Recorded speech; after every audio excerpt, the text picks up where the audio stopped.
ในวันที่25กรกฎาคม2026สหายพลโทวงศรอินปานพิมพ์คณะเลขาธิการศูนย์กลางพรรครองรัฐมนตรีกระทรวงป้องกันประเทศหัวหน้ากรมใหญ่การเมืองกองทัพประชาชนลาว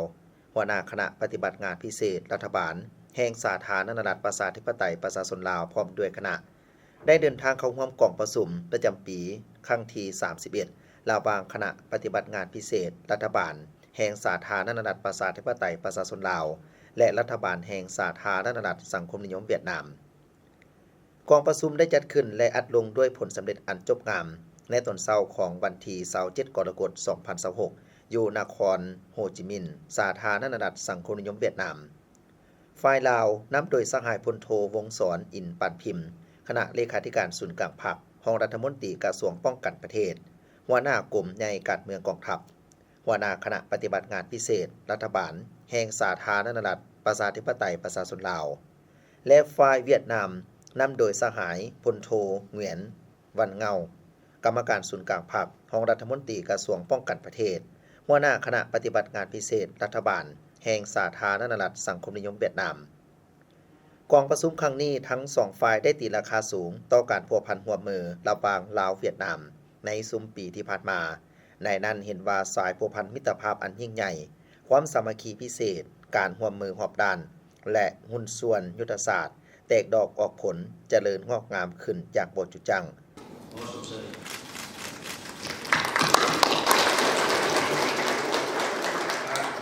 พร้อมเดียวกันนี้ในกองประชุม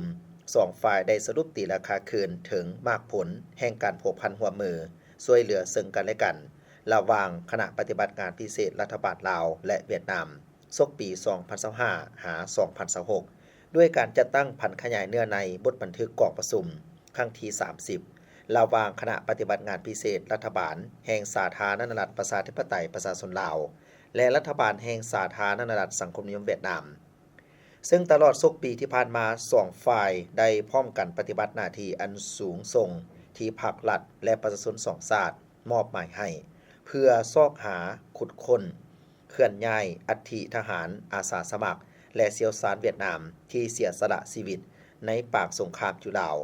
ผลสำเร็จอันพ้นเด่นแม้นทั้งสองฝ่ายได้ประสานสมทบอย่างกลมเกี่ยวซีนำบรรดากลุ่มกองอำนาจการปกครองท้องถิ่นรวมถึงพ่อแม่ประชาชนในการซอกหา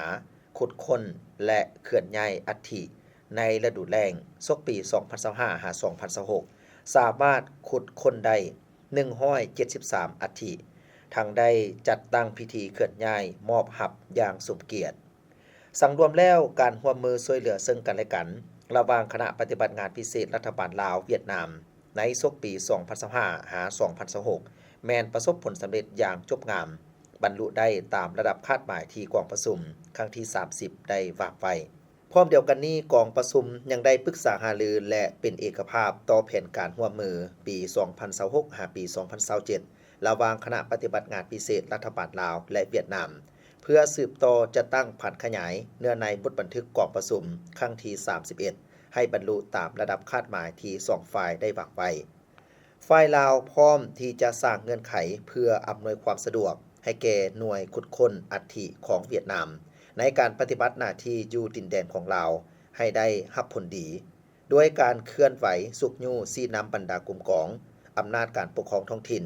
ประสานสมทบกับทุกภาคส่วนที่เกี่ยวข้องเพื่อตอบสนองข้อมูลต่างๆให้แก่หน่วยขุดค้นอัฐิของเวียดนาม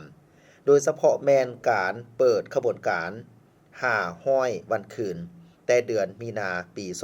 2026ถึงเดือนกรกฎาคมปี2027ในเวียกงานท่อนโฮมอัฐิของรัฐบาลเวียดนามให้ได้รับประสิทธิผลสูงสืบต่อประสานในการย่องยอให้แก่บรรดากลุ่มกองรวมหมู่และบุคคลทั้งสองฝ่ายที่มีผลงานดีเด่นประกอบส่วนเข้าในเวียกงานขุดค้นอัฐิทหารอาสาสมัครและเซียวซานเวียดนามในตอนท้ายสหายพลโทวงศรอินปานพิมพ์ได้กล่าวแสดงความขอบใจอย่างจริงใจต่อการต้อนรับอันอบอุ่นและได้ถือเป็นเกียรติเสื้อเสินสหายพลโทเหวียนวันเงา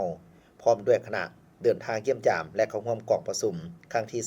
32อยู่สาธารณรัฐประชาธิปไตยประชาชนลาวในปี2027เพื่อสืบต่อเพิ่มพูนคุณสร้างสายผูกพันมิตรภาพอันยิ่งใหญ่ความสามัคคีพิเศษการร่วมมือรอบด้าน และหุ้นส่วนยุทธศาสตร์ลาวเวียดนาม